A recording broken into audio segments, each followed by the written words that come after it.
To defend our people against Hezbollah strikes, we must take out those weapons. Israel nagbanta ng mas maraming missile strikes laban sa Lebanon. Libo-libong sibilyan natakot at nagsilikas na. Mas pinataas ng Israel ang tensyon kontra Lebanon nang inilunsad ang isa sa pinakamalakas at pinakamalawakang pag-atake ng mga airstrike laban sa Hezbollah. Ano ang kasalukuyang kalagayan ng Lebanon? Gaano kalaki ang pinsalang idinulot ng mga airstrike sa kanilang mga mamamayan? Yan ang ating aalamin.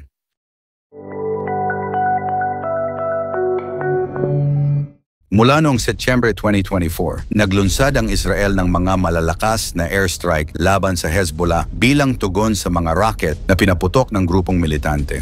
Humigit kumulang 558 na ang nasawi kasama ang mga sibilyan habang nasisira ang mga ospital at mga tahanan na nagdudulot ng humanitarian crisis sa Lebanon. Dahil dito, nananawagan ang mga pandaigdigang lider para sa diplomatikong solusyon habang nagpapatuloy ang sagupaan sa hangganan ng Israel at Lebanon. Ang labanan ay nag-ugat mula sa matagal ng tensyon sa pagitan ng Israel at mga kaalyadong grupo ng Hezbollah tulad ng Hamas sa Gaza.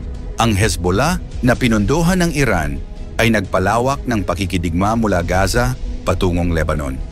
Maraming mga eksperto ang naniniwalang posibleng mas lumawak pa ang labanan na may potensyal na damay ang iba pang mga rehiyon kabilang ang Syria at maging ang mga Gulf states. Sa gitna ng alitan, nahahati ang opinyon ng mga Lebanese tungkol sa papel ng Hezbollah sa nagpapatuloy na krisis.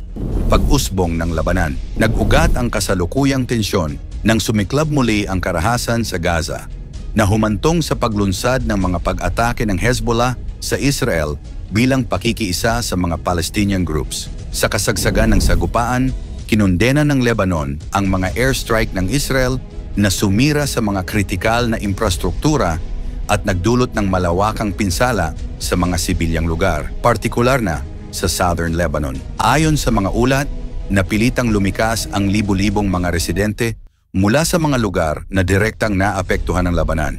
Sa kabila ng paghadlang ng Israel gamit ang kanilang Iron Dome system, marami pa ring rocket ng Hezbollah ang tumama sa mga sibilyang lugar sa Israel na nagdulot ng malawakang pagkasira at pagkatakot sa mga komunidad. Ayon sa Israeli Defense Forces, ang kanilang mga operasyon ay nakatuon sa mga kampo ng Hezbollah na ginagamit bilang basehan para sa mga rocket attacks. Binigyang diin nila na ang mga airstrike ay hakbang upang pigilan ang mga karagdagang pag-atake mula sa Hezbollah, ngunit mariing kinondena ito ng Lebanese government na nagsabing lumalabag ang Israel sa pandaigdigang batas at ang mga aksyong ito ay naglalagay ng mga sibilyan sa panganib. Personal naman na nagbabala si Prime Minister Netanyahu sa mamamayan ng Lebanon na lumikas na at asahan ang mas maraming pang missiles at airstrike. Diplomatikong tugon. Habang lumalala ang sitwasyon, patuloy ang mga panawagan mula sa iba't ibang bansa para sa pagpigil ng labanan. Ayon sa UN General Assembly, kinakailangang magbigay daan sa diplomatikong solusyon upang maiwasan ang mas malawak na digmaan sa gitnang silangan. Ang France, Russia at ilang miyembrong bansa ng UN ay agad na nanawagan ng ceasefire, ngunit nanatiling matatag ang Estados Unidos sa kanilang suporta sa Israel. Ayon sa US, may karapatan ng Israel na ipagtanggol ang sarili laban sa mga banta mula sa Hezbollah at ibang mga grupong militante.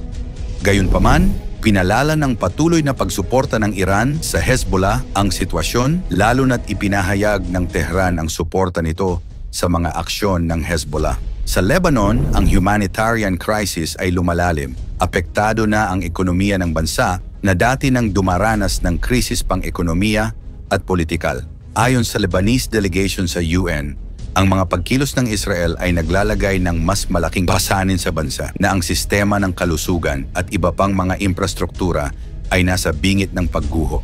Kinakailangan ang agarang tulong mula sa pandaigdigang komunidad upang maibsan ang mga epekto ng labanan sa mga sibilyan. Epekto sa rehiyon at pandaigdigang komunidad. Ang labanan sa pagitan ng Israel at Hezbollah ay hindi lamang issue ng dalawang bansa, kundi may malawakang implikasyon sa buong gitnang silangan.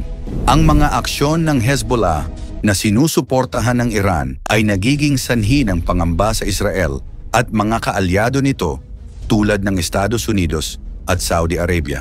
Ang posibilidad na magpalala pa ang sitwasyon ay mataas, lalo na't maaari nitong idamay ang mga kalapit na bansa tulad ng Syria at maaaring magresulta sa mas malawakang alitan sa buong rehiyon.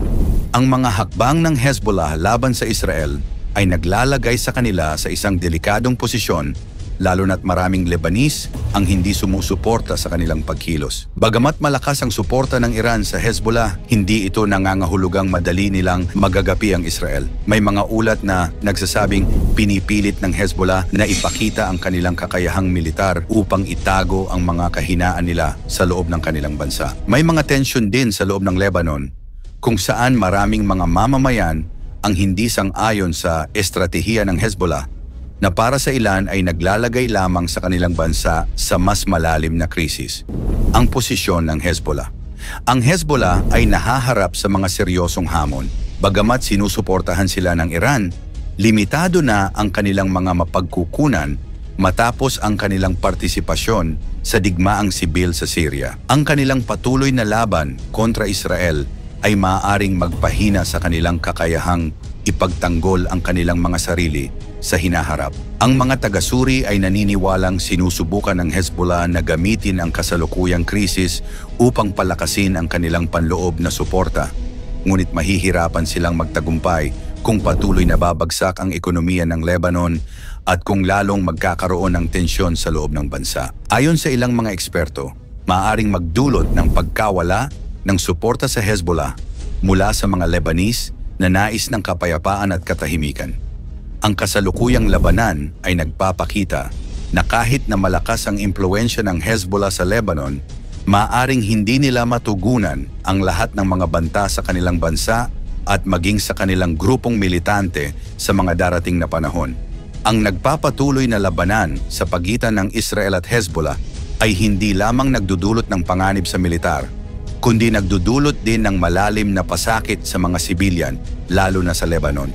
Ang mga walang muwang na mamamayan ang higit na apektado, nawawalan ng tahanan at napipilitang lumikas habang ang kanilang mga pamilya ay nabibiktima ng karahasan. Ang mga ospital ay hindi sapat upang gamutin ang mga sugatan habang lumalala ang kakulangan sa pagkain at gamot. Ang mga bata, matatanda at kababaihan ay kabilang sa pinakabulnerable, pinagsasamantalahan ng digmaan na kanilang hindi sinimulan. Sa kabila ng mga panawagan para sa kapayapaan, tila mas lumalala ang sitwasyon at kailangan ng agarang hakbang upang mailigtas ang buhay ng mga inosente at matugunan ang humanitarian crisis. Ikaw? Sa tingin mo dapat na bang itigil ng Israel ang sunod-sunod na airstrike sa Lebanon? Ikomento mo naman ito sa ibaba. Huwag kalimutang i-like at share. Maraming salamat at God bless.